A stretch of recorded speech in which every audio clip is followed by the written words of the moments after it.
dedicated to the great outdoors. It's Southern Woods and Waters with Hugh McNaughton.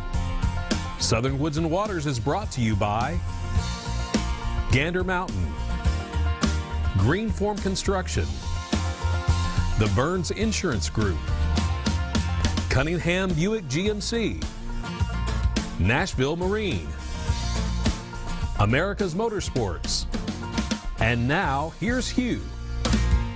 All right, welcome everyone to this Thursday night's edition of Southern Woods and Waters, and it is my great privilege tonight to have this show because actually get one of my friends on here, and you've seen him time and time again. We think the world of him, and he's got an open door policy, but we're talking about a promotion for this guy that I believe is really going to help us. Not that the one that he took the place of didn't help us. I'm just saying I know this guy. He is readily available. We can get a hold of him anytime we want to.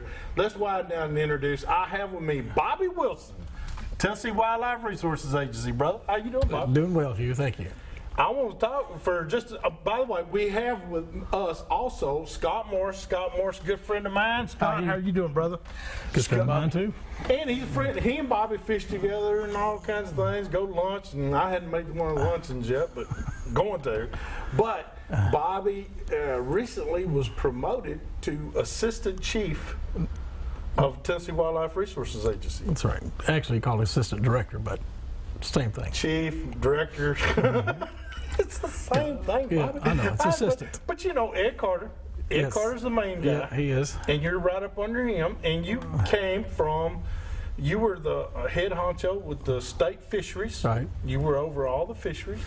And that was a good jump. That was a great job. Now, but I'm at this jump here, now it includes small game, waterfowl, deer. You got Law enforcement, non-game, boating, yeah. everything. Education And fish. and fish. So there's a lot more on that plate than it used to be. You're not kidding. It's gotten a fuller plate in the last 2 months.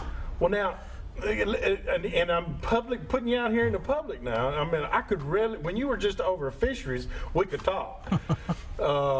Is it going to have to slack off just a little bit? We can still talk. You're going to be busy though. Yeah, I already am busy.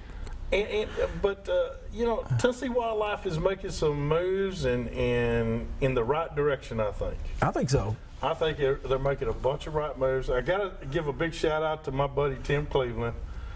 He's over Region 2. Yep.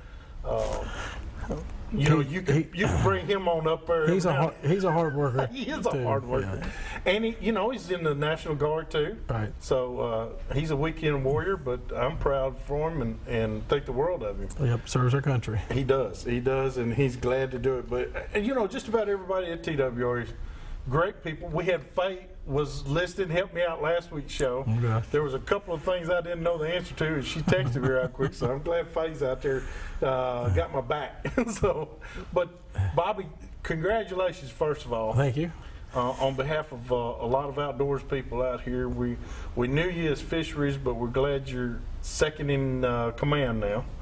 And just wanted, we want to know.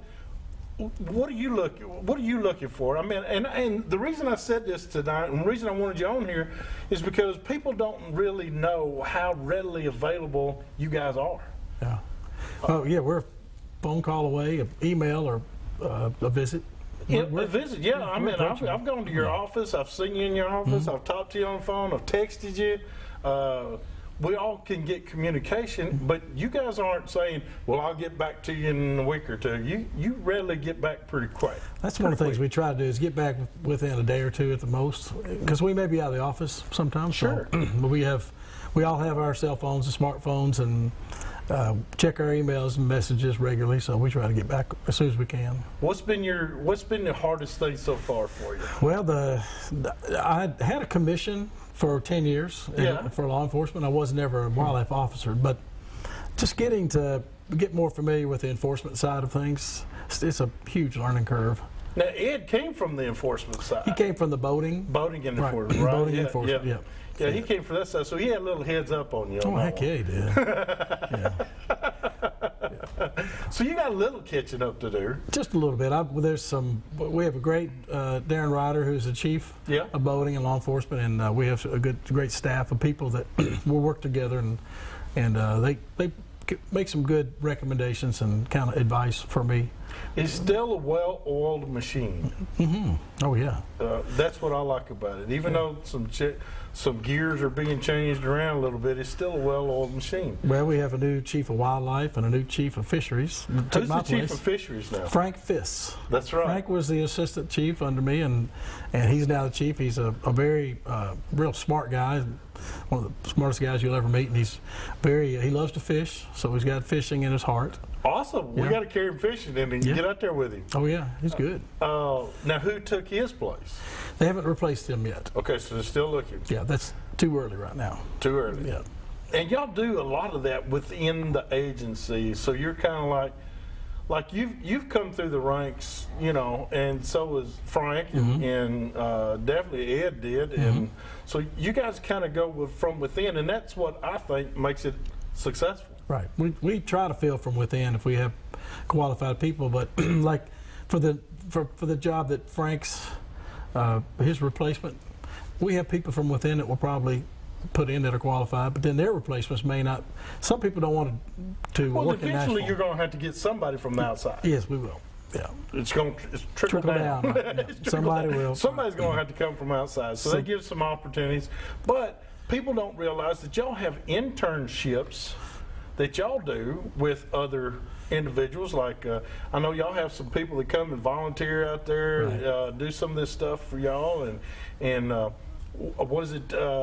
Tennessee Tech has some people that works with y'all on the fishery side, on the biology side. They do some research. You do research for you, so they got little ends that they can definitely apply or listen about applying for a position, and so.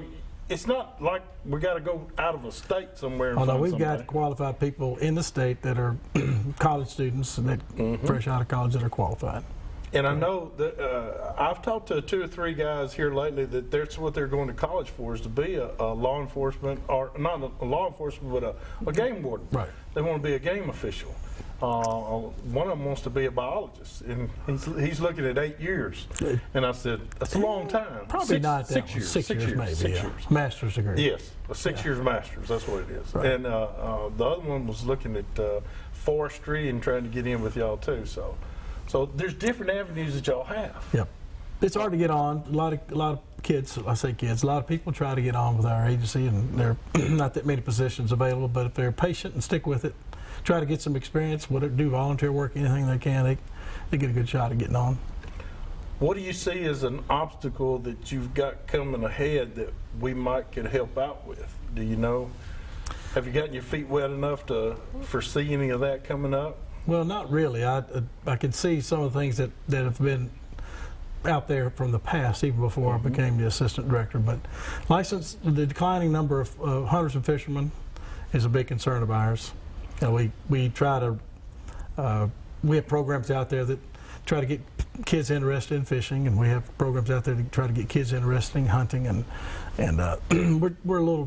we're always pushing. Programs for women? Programs for women. Women in the outdoors and stuff like that?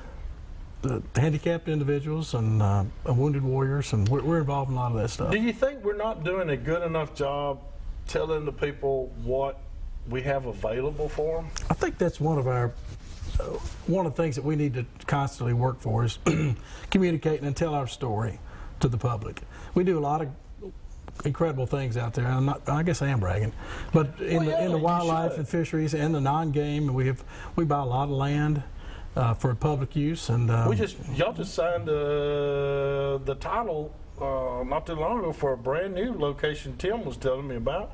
Got a nice little piece of land over there closer to right before you get to what they consider Region 3. Yeah. Still in Region 2, but it's getting close to Region 3. Right. But just acquired that just recently, and Tim was telling me y'all just signed the papers on it. So, I mean, you're always looking for stuff and always trying to find a way to grow. Right, and we just get land from willing sellers. We don't condemn any land, and so we try to get land that's adjacent to some property that we already own, so it kind of make it bigger and contiguous. If we can.